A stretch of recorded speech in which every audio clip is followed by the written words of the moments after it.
Okay, well, welcome everybody to this conference, and it's an exciting day out there. It seems to be pretty cold, so it's obviously a good place to be. And my name's Rosemary Deem. I'm Emerita Professor of Higher Education Management at Royal Holloway, University of London, and I'm Chair of the Sociological Review Foundation Trustees, and also a former editor of Sociological Review in 2001 to 2005. We'll just introduce the rest of the panel. So we'll start with George. Hi everyone, I'm George Kalivis. I'm the podcast coordinator and visual coordinator at the Sociological Review Foundation, and I'm also a PhD candidate in visual sociology at Goldsmiths. Hi, I'm Ash Watson. I'm a senior lecturer at the University of New South Wales in Sydney, Australia, and I'm the fiction editor of the Sociological Review. Hi, I'm Michaela Benson. I'm the Chief Executive of the Sociological Review Foundation and a Professor in Public Sociology at Lancaster University. Morning everyone, I'm Carin Runciman. I'm a senior lecturer at the University of Edinburgh and I'm one of the general editors of the Sociological Review. Hi, I hope this is working. Yeah, because I can't hear. I can hear my echo. Yeah, I'm Tannistha Samanta, and I'm an associate professor with the Department of Social Sciences at Flame University in India, and I've been associated with the Sociological Review as part of the editorial board for over 3 years now. Thank you. So we're not expecting any we're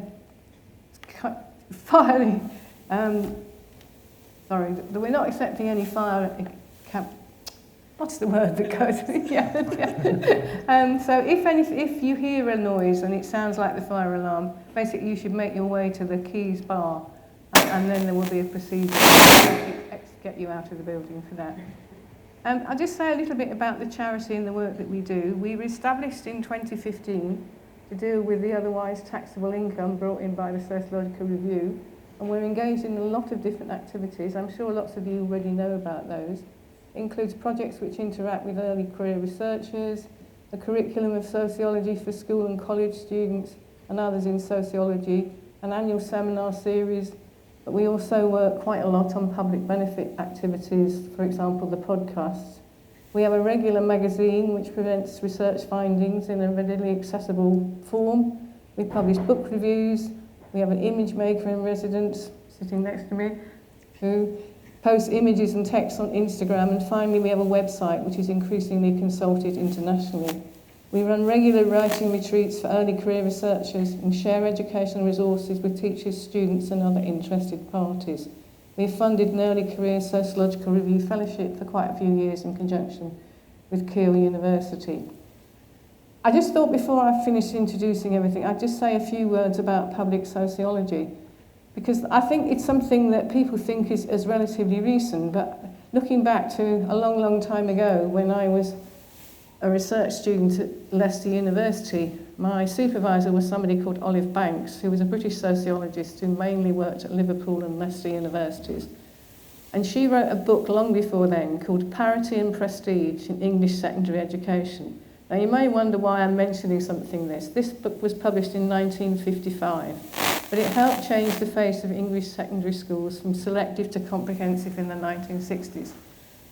Books, of course, no longer lead to public engagement, and policymakers are very seldom influenced by books these days, but rather abstracts, podcasts, and blogs and social media. Also reflecting back to the past a little bit, because I think it's quite relevant, is that I'm told relates particularly to the notion of sociology as a discipline. I was told in the mid-1990s by a famous UK sociologist, male, brackets, that people like me working in fields like sociology of education or health were not really sociologists at all, but in fact a completely different discipline. This was quite fascinating. Since I had actually done a degree which was across all the social sciences, I began to see the value of this.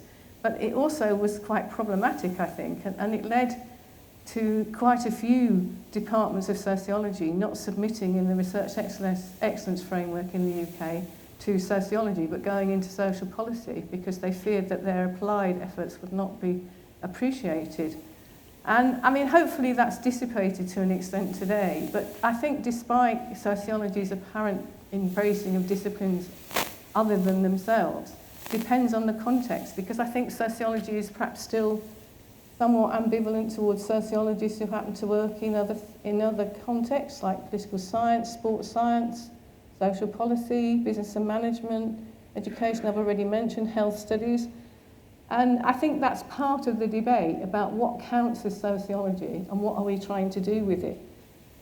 And is public sociology seen as more useful to us as sociologists than to the public? And if so, how could we overcome that? I think we need to ask ourselves why we seldom organise public debates about topics.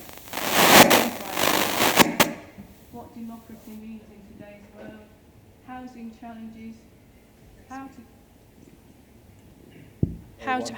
challenges, how to discuss migration without invoking riots or extreme positioning, what constitutes public good, or the power of tech companies over most people's lives. There's also a difference between public engagement aimed at explaining what sociology is about, a kind of dissemination but in easier to understand format, versus sociologists positively enhancing people's lives and helping make society better through involvement of members of the public right from the start of the process. Now, I know there's some really exciting things going to happen in these 3 days, and I'm sure that's part of that. And just a final thought is that citizen science is used a lot in STEM disciplines, but much less in social science and arts humanities. And that's maybe something, if you don't use that, that is something that you might want to think about. Right, I will now hand over to Michaela Benson, who will be introducing a video which tells you a little bit more about the situation with the Sociological Review Foundation, and then we'll hand over to the panellists. Thank you. Thank you very much, Rosemary, for that excellent reminder of the histories of public sociology or sociology in public, and also that kind of call for citizen social science, which I think is probably one that I think we might be preaching to the converted. But yeah. But before I get started with a small video from Bev Skeggs, I'd like you to just, where you're sitting, just have a few minutes talking with the people around you about what brought you to the conference and what you're excited about. Now, I know that some of you are sitting with people that you already know, but please just pretend that you don't know them. So I'll just leave that to you, because what we want to do is make sure that this is a sociable conference as much as possible. So please just take that couple of minutes to just have a chat, you know, get to know people that you may not know or reconnect with the people that you do.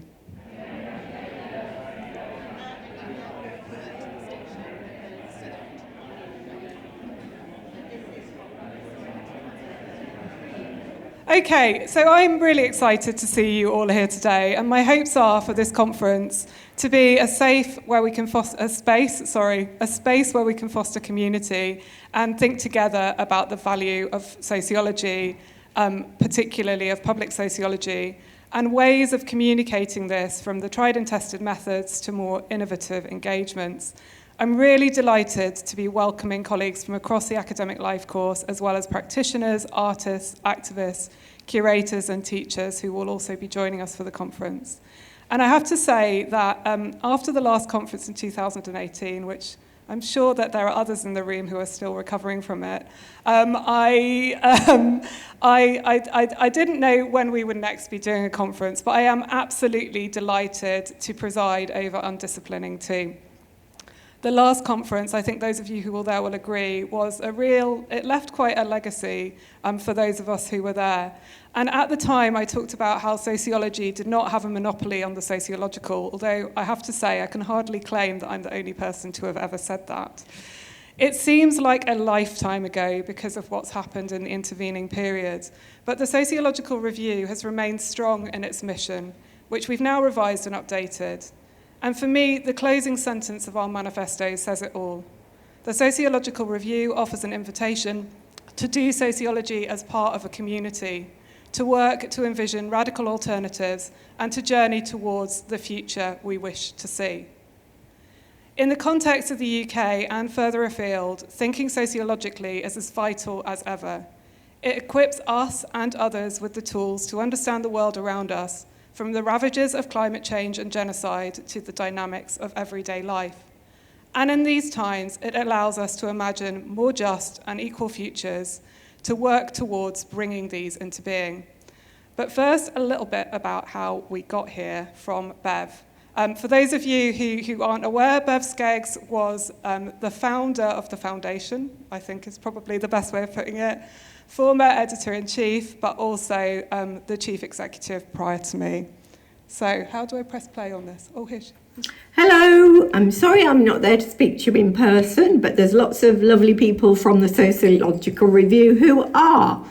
I just want to tell you a little bit about the foundation itself, which really is a story of labour, and it was initially a labour of love, because I believed in the Sociological Review when I was asked to be an editor. It was quirky, they published feminist things, they did lots of anthropology, and I always thought it was a more interesting journal. But I never really got a chance to be an editor properly because I had to set up a foundation with the help of Attila Santo, who is the operations director now. So Attila and I spent hours and hours with lawyers, with bankers, with just going through governance documents and learning how charity rules work, because that's what we have. We now have an infrastructure, and anybody who does any political activity should know that they really need an infrastructure if they want to any sustainability and to keep things going. We found, amazingly, over £1 million, which we now have to spend down, and hence we have two structures. Any money, any profits go straight to the foundation, which we spend on activities for you, hence the conference, and hence lots of other things that the foundation does. We do not exploit you when we ask you to review papers, because often you can apply to get lots of money back to run things, to run events, or travel to events, or attend events. So I want to point that out. We are not an exploitative organisation. Also, we do not exploit you through our submission system, which was built specially for us by Simon Newell, so that we don't steal your data and sell it to anybody. We do not profit from any of your digital data, which is unlike anybody who uses Manuscript Central or Scholar One. So that's important. We are really cautious about how we treat all our enthusiastic people who work with us, and we're very, very careful about all sorts of things like labour relations. So what I want to say finally, that it's down to labour. So I've done my labour. I spent years since 2011 working on this organisation. I handed it over not long ago to Michaela, so it's in really, really good hands. Attila's still there, working behind the front, in the back of the organisation, getting everything sorted out. And we now have some amazing part-time employees, which we didn't have. It was just me and Attila at one point. So I just want to say, we would appreciate any of your labour in any form, because that's how you keep journals going, that's how you keep organisations going, and we need to become sustainable. And to do that, we will need you. So I hope you'll get involved, and just to say that the organisation is in place, you can enjoy it. Thank you. Bye. So there's Bev in her own inimitable style, talking about the work that's gone on to get to the stage where we can bring this conference to you today. I won't lie, it's been, as Bev has said, a lot of work to build up the structures, the infrastructure, the HR processes behind the scenes. And we have so much to be grateful for to Bev, because we really wouldn't be where we are without her. And I feel particularly honoured to have been entrusted by her and the other trustees with the stewardship of the organisation at this point in its history, where I think we have an established community and we want to grow that community further. So I joined the editorial board in 2013, and I can see someone else in the room who joined at the time, Rob Smith, who's in the back corner over there. And I'm sure Rob will tell you as much as I will that this was an extremely exciting and slightly chaotic time. But I'm still here, and Rob is also still here. And since then, I've been part of the project of building on and developing our social mission as an organisation. There are several key dimensions of this that I want to draw out here. The first is community building. I think this is really, really vital. The labour that Bev talks about is the labour for the community and with the community, our primary community being those of us who are interested in that project of public sociology around the UK and around the world. The second aspect of this is demonstrating the public value of sociology. This is really something that I am very, very passionate about, as particularly actually building the structures and the platforms that will enable us as a community to do better at that and to really push that project forward. And the third, and it's by no means the least important of these, in fact it might be the most important, is supporting the state-of-the-art scholarship in sociology through the journal. This is absolutely crucial to the work that we do. In the rest of the plenary, we want to discuss the different aspects of the Sociological Review project and how they connect to the social mission of the organisation and to the conference more specifically. But before we get on to that, I want to reflect briefly on the context in which the conference is taking place. I don't think that we could really be hosting this conference without acknowledging the ongoing genocide of Palestinians. The Foundation took the decision earlier this year to publish a statement in solidarity with the people of Palestine, and this was initiated by several members of our community: Agatha Lisiak, Amani Hassani, Carin Runciman, Kirstine Payton, Megan Tinsley, and Rachel Rosen, some of whom are here at the conference with us today. I won't lie, it was a statement that took longer than it should have done to see the light of day, and I want to thank the original authors for their patience and generosity with us as an organisation and an institution. The trustees felt that it was important in the context of our manifesto to make our position on this public in the context where our institutions and other organisations were remaining silent. But it's more than a statement. We're pleased to be playing our small part in making sure this solidarity with Palestinians and Palestine are present in the spaces of sociology. And there are two events at the conference that really reflect this solidarity. The first is Tartries to Resist, which is a workshop, very hands-on workshop that will be taking place tomorrow afternoon between 2 and 4, and the film which will start at 11:30 called Freedom to Run. So I've put them on the slides here, but I also wanted to draw attention to the work of my colleagues in the organisation Sociology in Solidarity with Palestinians. They've really been leading the way in British sociology in terms of making sure that events about how to do sociology with Palestine and with Palestinians are taking place, and that we centre this within our sociological inquiries. As an organisation, we would really like to be in a position to support other solidarity initiatives across our different platforms. And over the next few months, I hope that we will be able to do that. So I also need to reflect, I think, on what I would say is a sector on fire, which has led to some of the people who are able to join us in the room today finding themselves very much on the sharp ends of cuts to higher education in the UK. We also know that this takes place in a context of attacks on academic freedom in the rest of the world, which I think we're all quite well aware of. We're joined by several of my colleagues, formerly of the Goldsmiths Sociology Department.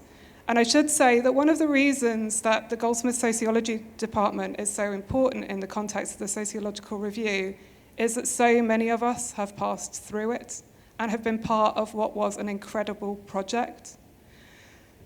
We really want to publicly condemn the really brutal way in which our colleagues in that department have been treated over the past few months.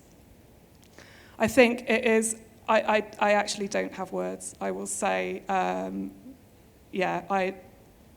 just don't have any further words than this.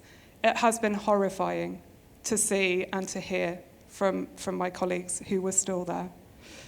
And we also want to highlight our solidarity with other colleagues in the UK who have faced redundancies and continue to face them and will be doing so coming into the new academic year. We're at a really critical turning point in British higher education, and I don't think that we can pass by this moment without speaking up and speaking out about it. So we stand also with our colleagues around the world facing attacks on their disciplines, and I know there are people in this room who are also experiencing that and threats to academic freedom. The irony of all of this, in the UK case at least, is that This is a time when A-level sociology is absolutely thriving, as we'll explore in our fireside chats tomorrow with the examination board, Oxford and Cambridge examining group, and with a teacher. So yeah, I just wanted to flag that as well, because I think that this is all part of the conditions under which we're trying to do public sociology. And I think we really need to highlight that. And finally, I think that we do need to mention what has been happening in the UK over the summer and the far-right rioting in the UK. In fact, I think, was it you, Ash, who told me when we were speaking the other day that when you went to do your risk assessment for your travel, the university had issued a red flag about travel to the UK because of the far-right riots going on here, which tells you a lot about the way in which that travelled within the international community. While it's early days for the sociological analyses of these riots, as luck, and I don't think that's the right word here, would have it, we already had an event lined up for the conference that speaks to some of these themes. And this is an event which will celebrate the launch of the edited volume, The Ethics of Researching the Far Right, published by Manchester University Press. And also, there are several people in this room who I know have expertise of working on the kind of escalation of violence, but also the mainstreaming of far-right ideologies. So I hope that we will be in a position to have those kinds of conversations while we're here today.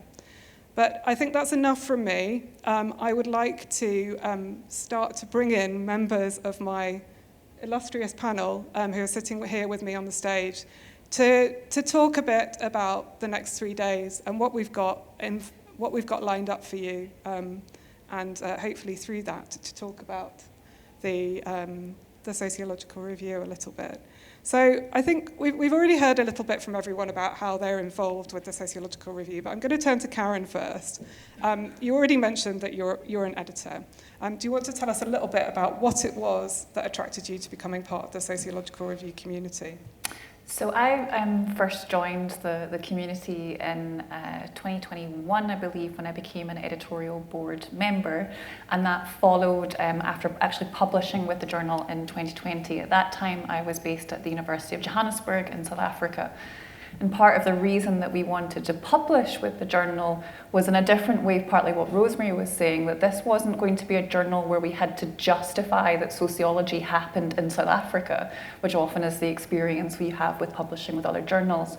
So it felt like a space where we could be seen as sociologists. And so that was sort of that very positive experience that we had with publishing with the journal, then maybe want to get involved, because I think one of the very important things about kind of radical and political work is partly what you've already touched on, that to be able to do that, we do need to build the organisations and the institutions that hold the space for that kind of work. So that's why I wanted to get involved.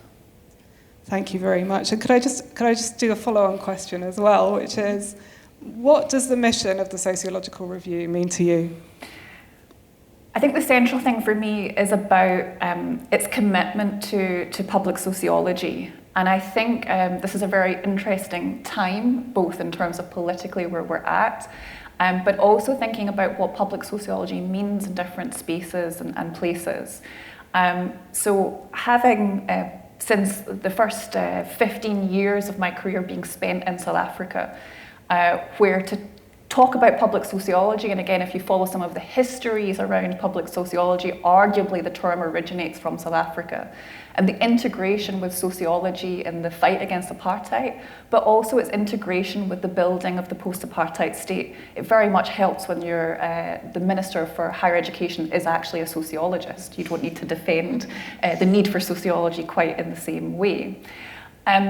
But seeing that kind of integration, the way in which in that context the boundaries between the academy and society are not perhaps as great as they are now in my new context, being back in the UK, and knowing that there are lots of people that feel the same way that I do, but we're kind of stuck a little bit in institutional structures that maybe inhibit what we really see as being the vision of public sociology. And again, that's why that makes the foundation and its work important in terms of building that space and the communities for that kind of work to happen. Thank you. And actually, this rung true. I was at the American Sociological Association conference a few weeks back, and one thing that really struck me was how different the boundaries are between the public and the institutions in the US in ways that I hadn't actually anticipated. So that really stood out to me in terms of what was available to us. Tannistha, I wondered if I could bring you in as well. You've been absolutely foundational to getting this conference off the ground, and I've been really grateful to have you as a member of my organising committee. But I wondered if you could just reflect a little bit on, you know, what was it for you about the Sociological Review that brought you to us? Right, thank you. So I have been associated with the Sociological Review Journal primarily, like I said, close to 3 years now. And I think what drew me to the Sociological Review Journal was this political commitment to be diverse and inclusive. And while, you know, these are ideals which, you know, which are usually put out on most journal, you know, mission statements. So, you know, the question that I asked myself, because I also sit on other editorial boards, is that, you know, how is this unique? And why should I be part of this? And what I find particularly compelling about the Sociological Review Journal and the foundation by that extension, it's that it is critical about the decolonial bandwagon, which and the dangers of it. And I think that's important. You know, because the dangers of this, you know, this I would say, very orchestrated form of decolonization is that it overlooks some forms of existing colonial exclusions, you know, citational practices that favor certain geopolitical spaces, produce nativism, and be tokenistic. And I find the Sociological Review's engagement with the decolonial politics to be reflexive, disruptive, and epistemically disobedient, to quote, you know, Walter Mignolo. So I think, you know, I mean, it kind of really departs from many other journals which claim to be inclusive, diverse, and, you know, and trying to bring, you know, scholars from the global south. I think Sociological Review for me actually walks the talk, and that's the most attractive thing for me. And I think that's really guided your suggestions for things that we should be doing at the conference. So do you want to tell us a little bit about what you've got lined up for us? Thank you. So this is a PR for my own session later this afternoon. Yeah, so I think, and I think which, you know, most of us know, and so it's kind of really, you know, preaching the choir, but I think one of the most important things, at least for me, is Sociological Review has been, as a foundation, you know, has been very supportive for early career researchers. And as someone who, you know, has been trained in the Global North, but, you know, works currently at Global South and works, you know, on Global South issues, I think it's important to be part of questions, you know, about visibility and representation. And I really admire the support that the Sociological Review Foundation has been doing over the years, you know, in terms of having a very supportive peer review process. And I know that, you know, I have worked with Carin earlier, and I think, you know, in a kind of a neoliberal, you know, higher education economy where ambitions and, you know, personal successes and citation scores are often privileged, I think it takes a lot of courage and labor and care to kind of handhold, you know, early career researchers, right? Because this is primarily a very voluntary work. And I think it's very rare to see a foundation that kind of reimagines, you know, care and caring interdependencies as the organizing principle that governs many of his initiatives, starting from journal review to, you know, supporting them through writing retreats, fellowships, and other such initiatives. So I think, you know, my session will also speak to this this particular question of how and why, you know, we are doing the support for the early career researchers. So yeah, thank you. Can you just tell us what the name of the session is and when it's taking place? Yeah, it's at 2:00. It's called Publishing from the Semi-Peripheries, Dilemmas and Challenges. So, you know, how do you write from the Global South as a person Global South, or how do, you know, scholars from the Global North engage with epistemes and theories that emerge from the Global South. So, yeah. Thanks a lot. Ash, I'm going to turn to you now. Now, the fiction section on the on the website is, I believe, it was at your initiative. So do you want to tell us a little bit about that and why you think fiction is so important when we're talking about sociology? Sure. It wasn't actually my initiative. The series came about in the most amazing way. Somebody just submitted a short story. And instead of saying no, the people who were involved with the magazine at the time, which from memory included Carrigan as well as Emma and Paul, they said, yes, this is something interesting, this is something that we are keen on, we're enthusiastic about. And they reached out to me to ask if I could put together some guidelines to help them review stories so that they could invite submissions. I obviously did a good enough job because then they just said, actually, can you be the fiction editor? Can we kind of establish a post? And the series started from there, and that was in 2018. And we've just published the 51st story in the series, which I'm thrilled about. It's a really special place that's grown so much over the past few years, and I'm thrilled that it's still going. Yeah, it's great that Emma and Paul are here with us today as well. They were really foundational in getting the magazine to where it's got to right now. But in terms of I guess I'm going to go off topic a bit, and I'm going to ask you, what kind of tips do you have for anyone who might want to write a sociological story? I'll just give it a go. All of us write all the time anyway, as a part of our work. And I think if you are unsure about how that might translate into more creative forms of writing, I think you'll be pleasantly surprised. It's just so many of the ideas that we think really deeply about and with in our traditional writing is exactly the same kinds of ideas and ways of paying attention to people's lives that creative writers also take up. There are so many affinities between sociology and literature. I think it's a really easy bridge to cross, and I'm glad that the Sociological Review is a place where one of those bridges exists.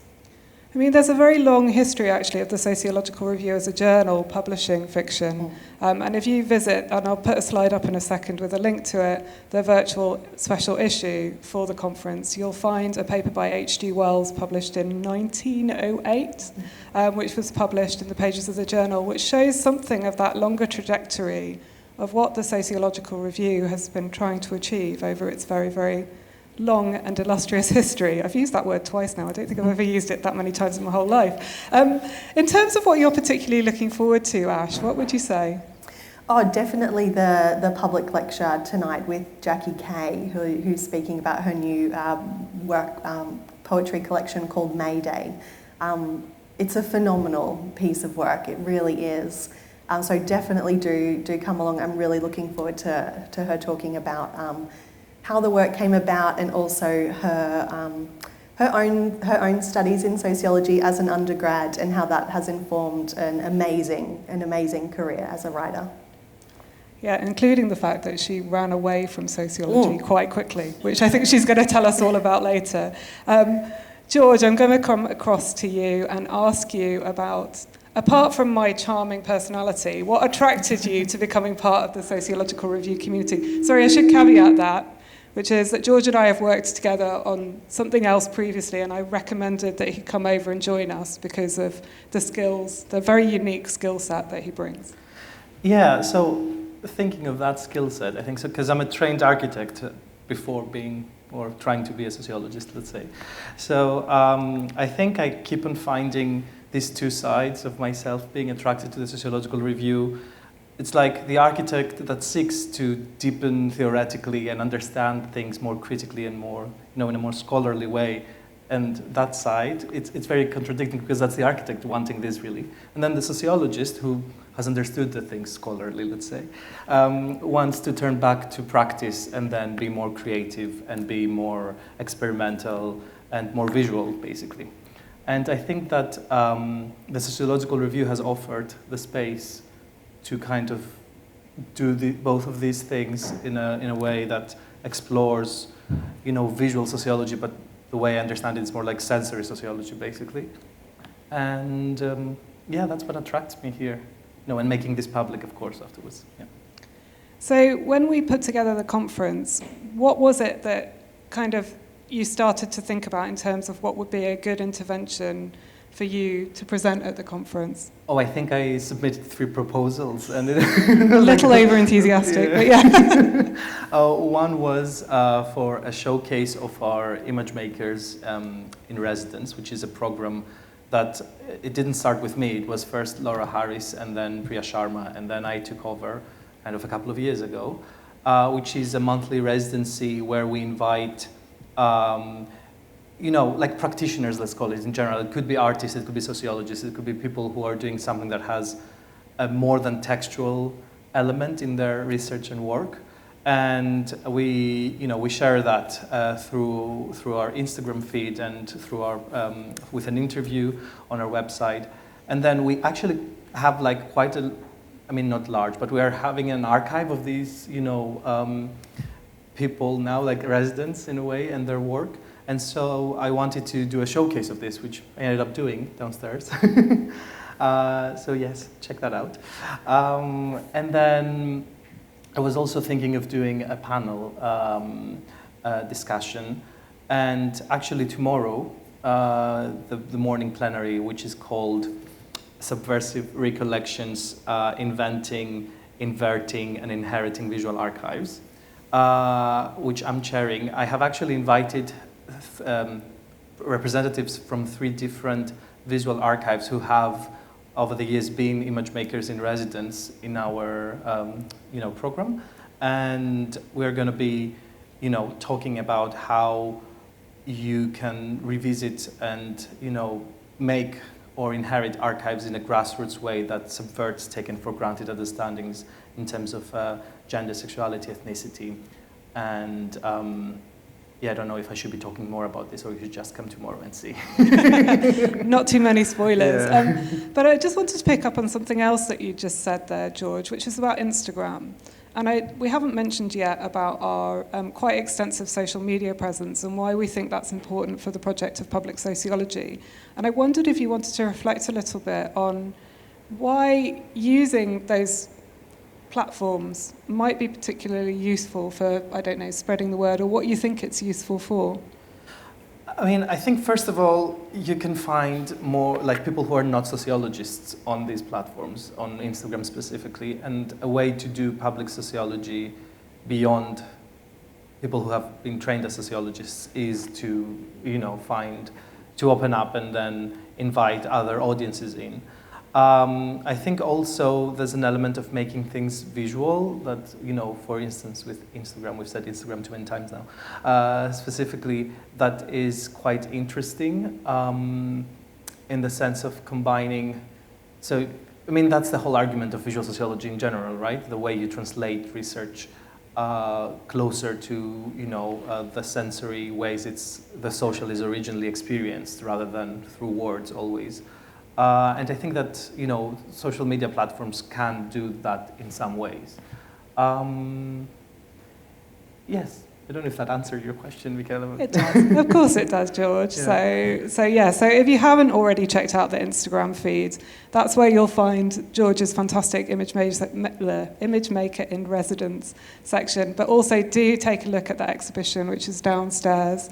It is fantastic to see all of those different image makers all together, because it's been quite a feat. It's not all of them. Oh, it's not all of them, right? Yeah, It's a very large selection. But yeah, Carin, I'm going to come back to you now. And, I think in an organisation like this, very often we're going off in lots of different directions, and sometimes we need to make visible what the connections are between the different things that we're doing. And one of the things I was very keen about with this conference was to make sure that the journal was visible at the conference. Most of you will be here because you know about the journal, but because you know about the other things that we do as well. And I just wanted to, as a representative of the editors, what the thinking was behind some of the sessions that the editors have put together. Well, I think one of the important sessions that we've put together is the kind of author meets session that we have, which is just after this one, which is Kirstine Payson's Class in Everyday Life book we're going to be discussing. And this follows a much longer initiative, not just for Undisciplining, but to also make connections with the wider international sociological community, because obviously the history of the journal is as a British-based journal, and I think it's an awful lot of work to kind of now really be an international journal that happens to be based in the UK. And I think that's been really important. So, you know, this is one initiative that we have here at Undisciplining, but it is part of a much longer trajectory of the work that the journal is doing. So I think that would be one. So that's also happening at 11:30. So now you've been given two things that you can attend at 11:30. And in terms of like your number one recommendation for the conference, I mean, that's putting you on the spot a bit, isn't it? Well, I'm chairing quite a lot of things, so please come to anything I'm chairing. No, I actually think the number one thing for me about this conference is not just the kind of panels that we've set up and the wide variety of speakers and themes, but also the care that has been taken around how we engage with one another at Undisciplining. So it's not going to be the standard format of kind of a panel of speakers talking and then kind of questions. Well, what's that phrase? You know, this is more a comment than a question. So really we want to create dialogue amongst one another, because that's central to building the community that we want to be a part of, and is probably why most of us are here today. So that for me is actually the key thing. I think that's a great way of getting around to selecting one thing. But no, it's also really important, and I'd really encourage you to take that opportunity. You know, approach anyone you want to talk to. I hope that this will be a friendly space where people are open for that. That's my big hope. And for me as well, getting to meet new people and old friends is all part and parcel of why we're here today, and here for the next 3 days, but also why we're in this building and not in a university. This is what we did with Undisciplining 1 as well. We think it's really important that at least we signal that we're outside of the university. If that's all we do, at least that's one step, but I hope that translates into further things. So, Ash, you didn't mention what the activities that you're involved with at the conference, and I wondered if you wanted to shed a little bit of light on the session that you've organised and how you see that as relating to the manifesto and mission of the Sociological Review. I'm running a session tomorrow afternoon called Telling Sociological Stories, and this will give a bit of an insight into the behind the scenes of the fiction series, but will also be a very kind of practical, hands-on session, sharing some creative writing techniques that have really helped me to develop my creative work, but also my more traditional academic publications, presentations, just how I think about storytelling, or think about sociology as something that kind of is inherently about storytelling and how we draw connections between things. What was the second part of the question? The more complicated bit. How does it relate to the manifesto and mission of the Sociological Review? Well, I think it relates very concretely with the last part of the manifesto, especially that you quoted before, about how we envisage alternative, radical, more inclusive visions of society. The series itself, the fiction series, I think each of the stories that are a part of the series do that in their own way. They present critical, alternative visions of social life. But I also hope that the series itself does that in the discipline, that it presents this alternative, critical vision of what sociology can be and what it can look like. And the session tomorrow will, I suppose, explore both of those dimensions. Tannistha, I'm going to come back to you as well and just ask you about what you're particularly looking forward to. Yeah, I'm looking forward to my own session, of course, goes without saying. But I think I'm really looking forward to, and which is perhaps why I find this conference so compelling as compared to other, like you talked about the American, not to kind of compare with the American Sociological conference, but I think the proposals, we were also part of reviewing the proposals, and I think what I really liked, what really clicked for most of the review committee members is that, we were unafraid, I think, to privilege proposals that disrupted and were ready to upset certain established ontological traditions. And hence, I think I'm really looking forward to some of the innovative methodologies to do sociology. For example, writing for the year, I think, which the academic podcasting, which of course, you have been also very much a part of that, telling sociological stories. So Ash, I'm going to be there for your thing as well.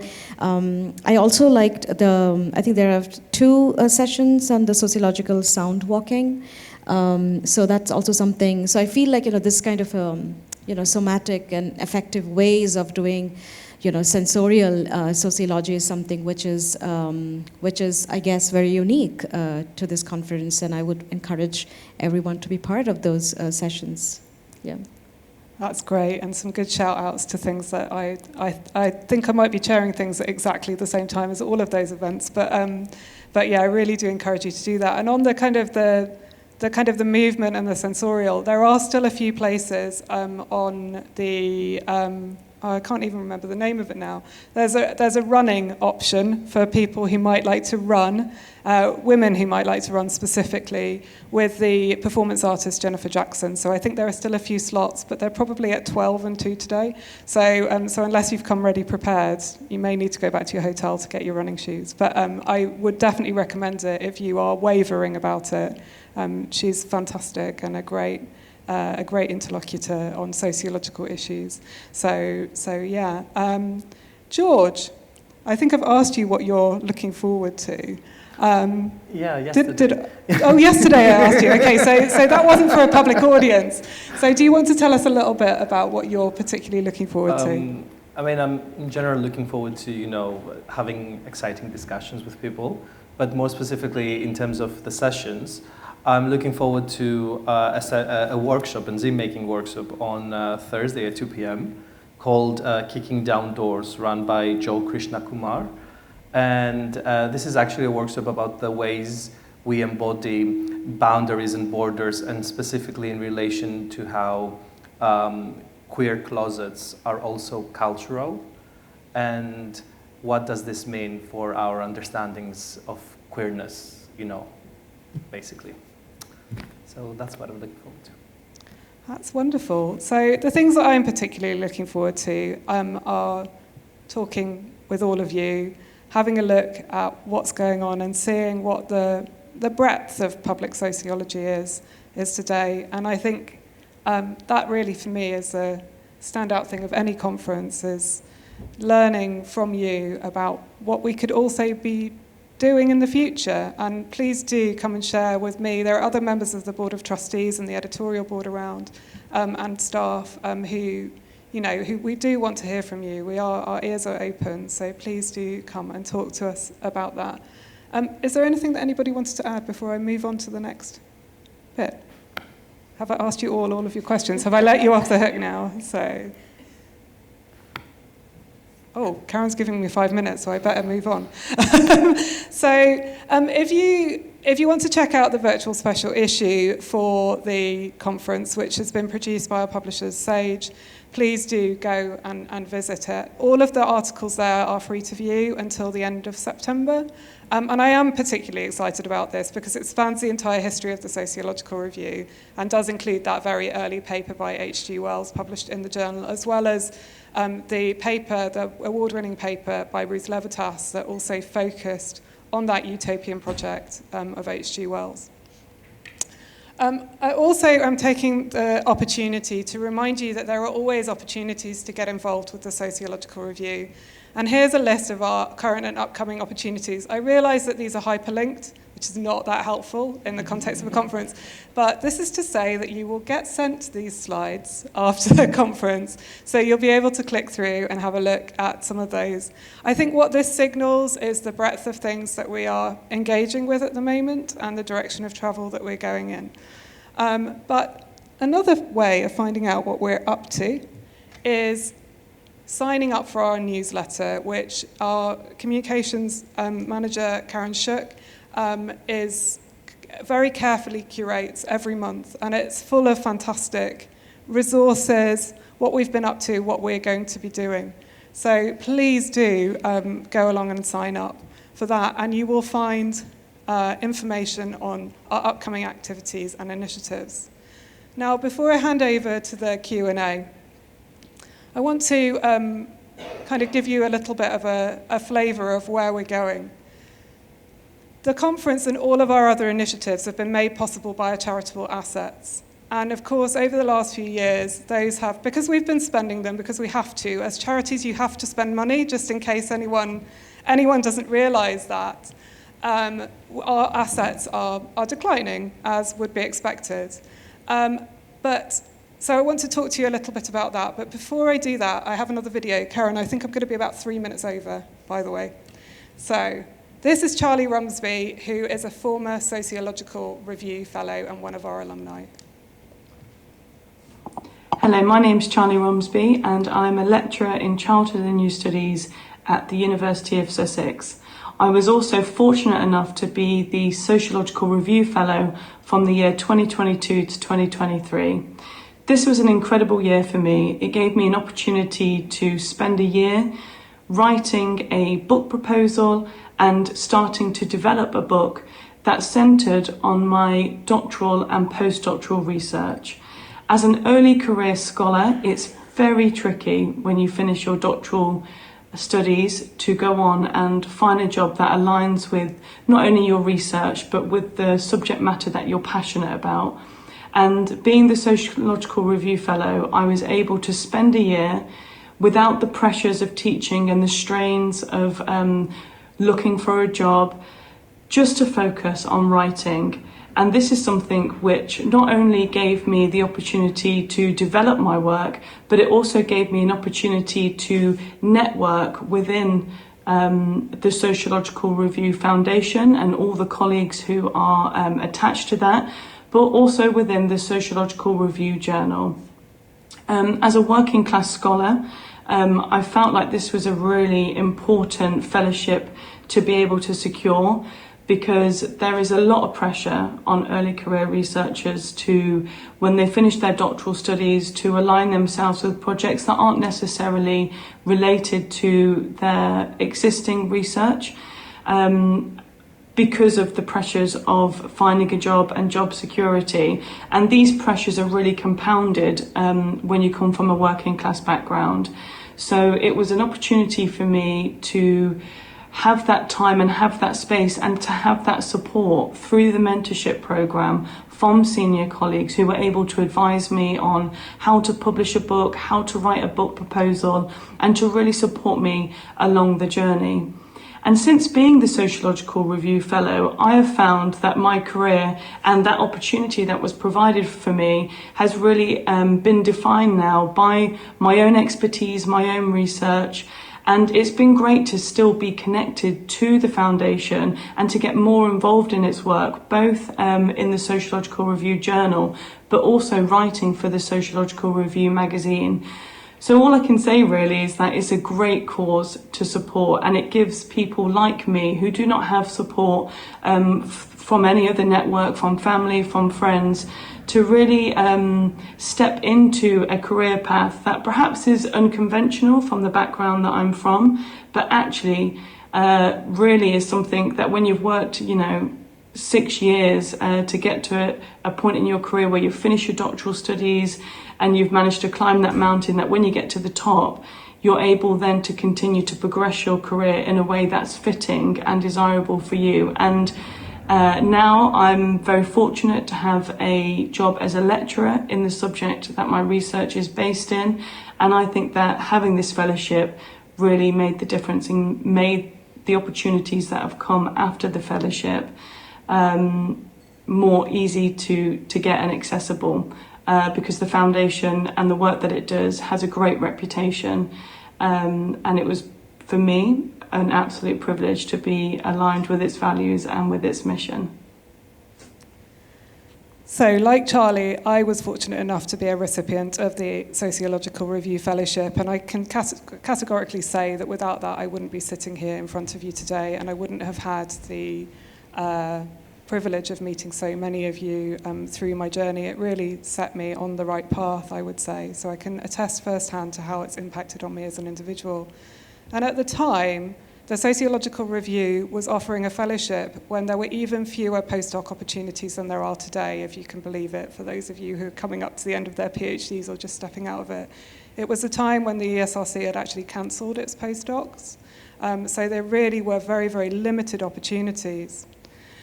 Since I was a fellow, we've really scaled up our activities, and I would like to say that I know that very often some of the initiatives that have now become our bread and butter, we were there first. Like the writing retreat, again, we launched the early career writing retreat at a time when there weren't any. Now everyone's doing them.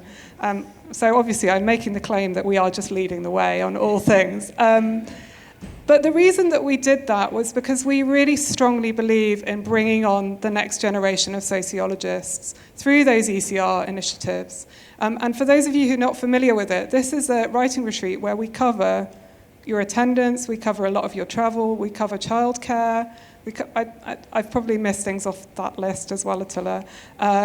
So it's a really, I'm proud to have been that we've been able to do that for so many years and that we'll be continuing to do that.